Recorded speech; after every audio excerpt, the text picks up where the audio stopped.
Je me tourne à présent vers Hélène Frade. On va regarder ce qui fait la une dans nos kiosques à journaux, la une de la presse française, avec d'abord cet appel à l'unité lancé hier à La Rochelle par les frondeurs du Parti socialiste. L'aile gauche du PS propose une grande primaire citoyenne ouverte de toute la gauche et des écologistes, sans exclusive et sans préalable, c'est-à-dire la même primaire, mot pour mot, que celle qui a échoué à se concrétiser en début d'année, d'après Le Monde, qui évoque un projet relevant du chemin de croix.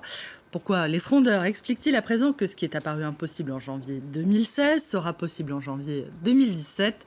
Parce que François Hollande, trop bas dans les sondages, ne peut plus remonter, selon certains de ses camarades, qui assurent qu'une gauche arrivant trop divisée au premier tour de la présidentielle équivaut à une forme de suicide collectif. La gauche risque de disparaître et pour un moment, prévient aussi Christiane Taubira, qui a choisi Libération pour sortir de son silence, un silence relatif puisque l'ex-garde des Sceaux avait déjà publié un livre au lendemain de sa démission, d'où sans doute la plume ou la feuille, non pardonnez-moi, la touffe d'herbe qu'on lui voit tenir à la une du journal. Dans l'entretien qu'elle a accordé à Libé, l'ancienne ministre de la Justice annonce son intention de s'engager fortement dans la campagne pour la présidentielle pour y défendre sa vision de la gauche et de la France. Mais encore, me demanderez-vous, Pierrick, sera-t-elle aussi candidate ou soutiendra-t-elle François Hollande s'il décide de se présenter ? Hélas, là, la très lyrique candidate à la présidentielle de 2002 est nettement moins loquace. À la question si Hollande se présente à la primaire, le soutiendrez-vous ? Christiane Taubira répond « Je ne fais pas de la politique avec des hypothèses ». Il faudra enquêter aussi sur ce brin d'herbe pour comprendre ce que ça signifie vraiment. François Hollande, en tout cas, donc candidat ou non, on ne sait pas, mais il peut compter d'ores et déjà sur le soutien de sa ministre de l'Environnement et ex-compagne Ségolène Royal. Et d'après le Parisien, l'ancienne compagne du président serait redevenue une des voix qui compte le plus à l'Élysée. Hollande-Royal, le vrai couple présidentiel, Shabadabada, annonce le journal façon, on le voit, feuilleton à l'eau de rose. Dans une infographie inspirée, le Parisien va jusqu'à représenter le chef de l'État à son bureau, entouré des photographies de ces femmes qui peuvent le sauver. Ça correspond à la réalité, mais bon. Ségolène Royal, donc, mais aussi Christiane Taubira, tiens donc, Najat Vallaud-Belkacem et même, nous dit-on, Martine Aubry, celle avec laquelle François Hollande n'aurait jamais rompu le contact, celle qui rassemble la gauche.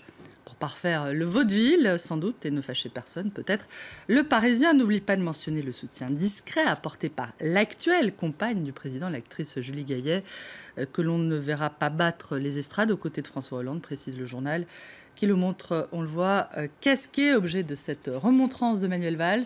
Tu vas encore voir Ségolène, ça va faire jaser les autres ministres.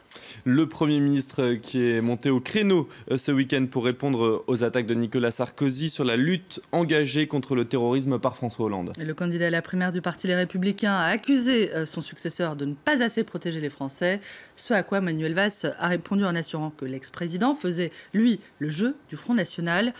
Valls qui se pose désormais en dernier des Hollandais, d'après les Échos, en homme fidèle jusqu'au bout et même général en chef de la bataille qui s'annonce, je cite. Mais de quelle bataille s'agit-il exactement ? Alors que le Figaro annonce que c'est le terrorisme qui est au cœur de la bataille droite-gauche, l'opinion évoque plutôt une mise en scène de la rivalité entre Nicolas Sarkozy et François Hollande sur ce sujet. En tout cas, ni l'un ni l'autre ne devrait rencontrer a priori le Dalai Lama, qui débute aujourd'hui une visite de 6 jours en France. Présentée par la Maison du Tibet comme une simple visite pastorale et religieuse, au cours de laquelle Tenzin Gyatso ne devrait pas rencontrer de responsables politiques de premier plan. Cette venue dans l'Hexagone est qualifiée de visite hors norme par le Parisien. Le prix Nobel de la paix de 1989 doit donner une série de conférences, notamment au Zénith de Strasbourg, où les fidèles sont invités à débourser 95 € pour écouter son intervention. 8000 personnes sont attendues. Pas de prise de parole, en revanche, devant les élèves de Sciences Po, selon l'Obs, qui rapporte que la grande école a finalement renoncé à recevoir le leader spirituel tibétain demain. Contrairement à ce qu'affirme la direction de Sciences Po, des spécialistes évoquent des pressions chinoises. Le tibétologue Robbie Barnett, qui est professeur à l'université américaine Columbia, dénonce même une triste première pour une université du rang de Sciences Po. Quant à l'intéressé, il a assuré ne pas s'émouvoir de la situation.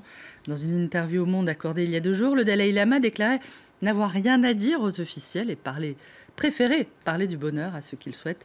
Interrogé sur les attentats en France, il dit croire en l'éducation.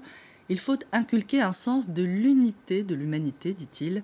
La réalité est que l'avenir de chaque continent dépend des autres. Beaucoup de belles paroles ce matin du Dalai Lama. Merci beaucoup, Hélène Frade. On retiendra quand même qu'il faut débourser 95 € pour aller voir le Dalai Lama aux C'est pour les Zénith. frais de sécurité. C'est presque Lady justement. Gaga, un concert. Je ne sais pas s'il y a toute la chorégraphie qui va avec. En tout cas, cette visite donc qui débute aujourd'hui en France du Dalai Lama. Merci beaucoup, Hélène. On vous retrouve un peu plus tard pour la revue de presse internationale. Restez avec nous. On va marquer une courte pause, la météo, et on se retrouve dans un instant pour un nouveau journal. Il sera 7h30 à Paris. C'est dans 5 minutes.